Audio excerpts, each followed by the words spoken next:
Hello friends. आज की class में हम बात करेंगे डायरेक्ट इनडायरेक्ट स्पीच के बारे में। एक ऐसी टॉपिक जिससे रिलेटेड क्वेश्चन हर तरह के एग्जाम में पूछे जाते हैं, चाहे बोर्ड के एग्जाम की बात करूं या फिर किसी भी तरह के कम्पिटिटिव लेवल के एग्जाम की बात करूं। इस टॉपिक से रिलेटेड 3 से 5 क्वेश्चन कंपलसरी पूछे जाते हैं।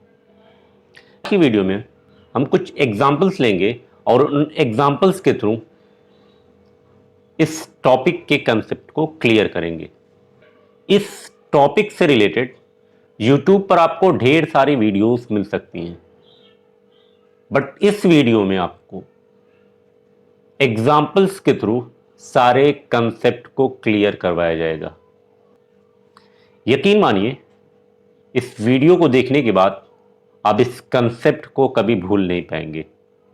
Let's start the class. इस टॉपिक से रिलेटेड ऑलरेडी 3 वीडियोस अपलोड की जा चुकी हैं। डिस्क्रिप्शन में आपको उनके लिंक मिलेंगे। उन वीडियोस को देखने के बाद ये क्लास आपके लिए ज़्यादा इजी हो जाएगी। तो आइए देखते हैं पहले एग्जाम्पल को। पहला एग्जाम्पल लिखा हुआ है, राज सेड आई राइट से लेटर। प्रीवियस वीडियोस में हम देख चुके हैं। ये जो एग्जाम्पल है ये डायरेक्ट स्पीच का एग्जाम्पल है और डायरेक्ट स्पीच के 2 पार्ट होते हैं। पहला पार्ट है राज सेड और दूसरा पार्ट है I writes a letter. Raj said को हम कहते हैं रिपोर्टिंग स्पीच और आई राइट्स अ लेटर को हम कहते हैं रिपोर्टेड स्पीच।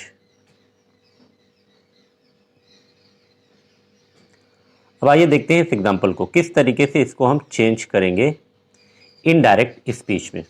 इनडायरेक्ट स्पीच में चेंज करने के लिए हमें पता है, हम रिपोर्टिंग स्पीच को रिपोर्टेड स्पीच से कनेक्ट करते हैं और जब कनेक्ट करते हैं ऐसे में ये जो कॉमा आपको दिख रहा है उस कॉमा को हटाते हैं और उसके प्लेस पर एक कंजक्शन लगाते हैं। क्या का यूज़ आज हम करने वाले हैं वो है दैट या फिर इफ़। अब दैट का कहाँ पर यूज़ करते हैं, इफ़ कंजक्शन का यूज़ कहाँ पर करते हैं, आगे की वीडियोस में आपको पता चलेगा।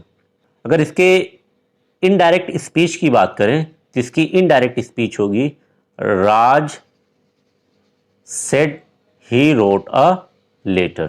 राज said he wrote a letter. अब किस तरीके से चेंज हुआ है, सबसे पहले रिपोर्टिंग स्पीच में लिखा हुआ है राज सेड, रिपोर्टेड स्पीच में भी यही सेम चीज़ें रहेंगी, राज सेड। अब कॉमा मिल रहा है हमें, इस कॉमा को रिमूव करेंगे। रिमूव करने के लिए हम क्या लगाते हैं, एक कंजक्शन लगाते हैं। यहाँ पर हमने कौन सा कंजक्शन लिया, दैट कंजक्शन को लिया। नेक्स्ट रिपोर्टेड स्पीच की तरफ बढ़ते हैं। अब रिपोर्टेड स्पीच में सबसे पहला वर्ड हमें मिल रहा है आई। आई किसके लिए आया हुआ है, राज के लिए।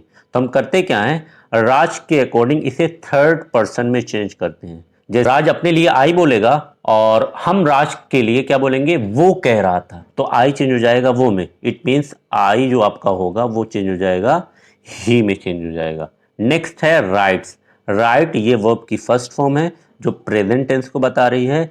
इसको हम चेंज कर देंगे वर्ब की सेकेंड फॉर्म में, क्योंकि अब जब बात हम बोलेंगे इनडायरेक्ट स्पीच में तो ये पास्ट की बात हो जाएगी, तो हमें बात को पास्ट में करना है। तो ऐसे में वर्ब की फॉर्म को हमें चेंज करना पड़ेगा। वर्ब की फर्स्ट फॉर्म चेंज हो जाएगी वर्ब की सेकेंड फॉर्म में, राइट हो जाएगा रोट। ऑब्जेक्ट है ए लेटर, ए लेटर में किसी तरह का कोई चेंज नहीं होगा, ए लेटर ही रहेगा। तो ये इसका इनडायरेक्ट स्पीच हो जाएगा, Raj said that he wrote a letter. आइए बढ़ते हैं नेक्स्ट एग्जाम्पल की तरफ। नेक्स्ट अगर देखें तो एक एग्जांपल आपकी प्रैक्टिस के लिए है, वीर सेड टॉम प्लेस क्रिकेट। इसको आपको सेल्फ करना है, सेम अभी जो कंसेप्ट सिखाया गया उसी कंसेप्ट पर है। अगला एग्जांपल आपका सिंपल प्रेजेंट टेंस से अगेन है, बट ये आपका इंट्रोगेटिव सेंटेंस है। इंट्रोगेटिव सेंटेंस किसे कहते हैं, एक ऐसा सेंटेंस जिसमें क्वेश्चन पूछा गया है। इट मीन्स जो रिपोर्टेड स्पीच है आप यहाँ पर देख सकते हैं ये किस टेंस में है, ये इंट्रोगेटिव सेंटेंस में, जबकि पहला वाला जो सेंटेंस देखे थे वो आपका अफर्मेटिव सेंटेंस था। अब डायरेक्ट फॉर्म होगा, Raj said if he wrote a letter. अब इसे कैसे चेंज किया गया है आइए देखते हैं। सबसे पहले रिपोर्टिंग स्पीच को देखते हैं जो कि राज सेड है। ये चेंज हो जाएगा राज आस्क में। याद रखिएगा जब इंट्रोगेटिव सेंटेंस होता है तो सेट किस में चेंज हो जाता है, आस्क में चेंज हो जाता है। इस चीज़ को हमेशा याद रखिएगा। तो सेट के प्लेस पर आस्क लिखेंगे हम। नेक्स्ट क्या होगा, नेक्स्ट अगेन आपको कॉमा मिल रहा है, कॉमा को हटाने पर हम यहाँ पर इफ़ लगाएंगे, जबकि अफर्मेटिव सेंटेंस में हम किसका यूज़ कर रहे थे, दैट का यूज़ कर रहे थे। तो दूसरे आते हैं, कंजक्शन लगाने के बाद हम आते हैं डू आई राइट से लेटर। अब इसको देखते हैं। अब इसे जब इनडायरेक्ट स्पीच में लिखेंगे तो सबसे पहले हम सब्जेक्ट को लिखेंगे। अब इसमें सब्जेक्ट क्या है, किसके बारे में बात हो रही है, बात हो रही है आई के बारे में। आई किसके लिए आया हुआ है, राज के लिए आया हुआ है। अब इनडायरेक्ट स्पीच में आई क्या हो जाएगा, ही, जैसा कि पिछले एग्जाम्पल में हम देख चुके हैं। क्योंकि आई को हम क्या कहेंगे, वो कहेंगे, तो ही हो जाएगा। ही के बाद अब नंबर आएगा आपका वर्ब का। यहाँ पर वर्ब क्या है, राइट है। राइट जो कि वर्ब की फर्स्ट फॉर्म है, पीछे हम देख चुके हैं। ये किस में चेंज हो जाएगी, वर्ब की फर्स्ट फॉर्म वर्ब की सेकेंड फॉर्म में। तो राइट रोट हो जाएगा। लास्ट में आपका नंबर आएगा ऑब्जेक्ट का, अ लेटर। ए लेटर में किसी तरह का कोई चेंज नहीं होता, तो ए लेटर यहाँ पर ही रहेगा। तो इसकी इनडायरेक्ट स्पीच हो जाएगी, Raj ask if he wrote a letter. आइए बढ़ते हैं नेक्स्ट एग्जाम्पल की तरफ। एग्जाम्पल दिया गया प्रैक्टिस के लिए, जिसमें लिखा हुआ वीर से डस टॉम प्लेस क्रिकेट। ये बिल्कुल उसी कंसेप्ट पर है जो अभी पिछले एग्जाम्पल में आपको बताया गया है। नेक्स्ट एग्जाम्पल आपका है अगेन सिंपल प्रेजेंट टेंस से है। इसमें क्या लिखा हुआ है, बॉयज सेड। ये आपका रिपोर्टिंग स्पीच है। क्या बॉयज ने कहा, उसको सिंगल या डबल इन्वर्टेड कॉमा में, the earth revolves around the sun. अब ये कैसे इनडायरेक्ट फॉर्म में चेंज होगा उसको देखते हैं। सबसे पहले boys said, the boys said he रहेगा, इसमें किसी तरह का कोई चेंज नहीं होगा। अब आपको क्या मिल रहा है, यहाँ पर आपको कॉमा दिख रहा है, तो हम कॉमा को हटाएंगे, एक कंजक्शन लगाएंगे। कौन सा कंजक्शन, दैट कंजक्शन यूज करेंगे। उसके बाद यहाँ पर लिखा हुआ है the earth revolves around the सन।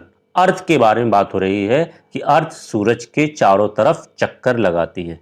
चक्कर लगाने के लिए वर्ब की कौन सी फॉर्म यूज की गई है, रिवॉल्व वर्ब की फर्स्ट फॉर्म है, जो ये बता रहा है कि ये सेंटेंस आपका प्रेजेंट टेंस में है। तो जैसा कि हम पीछे देख चुके हैं, जब भी वर्ब की फर्स्ट फॉर्म आती है इनडायरेक्ट स्पीच में, तो उसे हम चेंज कर देते हैं वर्ब की सेकंड फॉर्म में। बट यहाँ पर अगर हम देखें तो लिखा हुआ द अर्थ, अगेन यहाँ पर रिवॉल्व ही लिखा हुआ है, इट मीन्स वर्ब की फर्स्ट फॉर्म ही आ रही है। ऐसा क्यों हो रहा है, क्योंकि ये जो सेंटेंस है ये एक जनरल ट्रूथ है, यूनिवर्सल फैक्ट है।